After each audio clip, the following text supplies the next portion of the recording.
என்னோடய பைக்கில் பெட்ரோல் போட்டு வச்சதோடு சரி ஒரு 200 போட்டேன்னு நினைக்கிறேன். ஒரு 2-3 மாதமாக எடுக்கலை.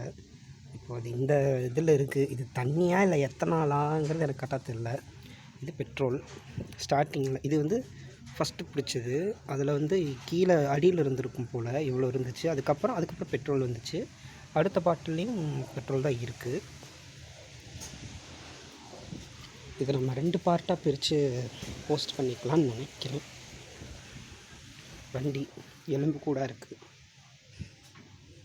நம்மளுக்கு பெட்ரோல் லாக் ஆகிருக்கு, வண்டி ஸ்டார்ட் ஆகலைன்னாலே நீங்கள் ரொம்ப நாள் எடுக்கலைனாலே நீங்கள் தெரிஞ்சுக்கலாம். அதுவும் பழைய வண்டி. இது என்னோடது 2008 வண்டி.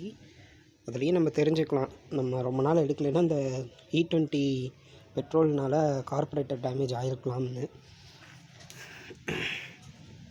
இதோ கார்பரேட்டரோட பேர் என்னமோ சொல்லுவாங்க, கரெக்டாக எனக்கு டக்குன்னு ஞாபகம் இல்லை.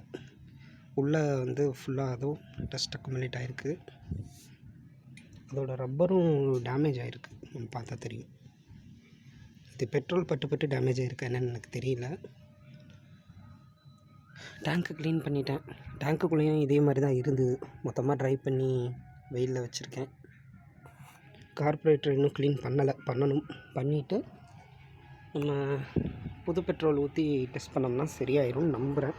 ஸ்பார்க் ப்ளக்கையும் கண்டிப்பாக க்ளீன் பண்ணி போடுறது நல்லது. பண்ணுவோம்.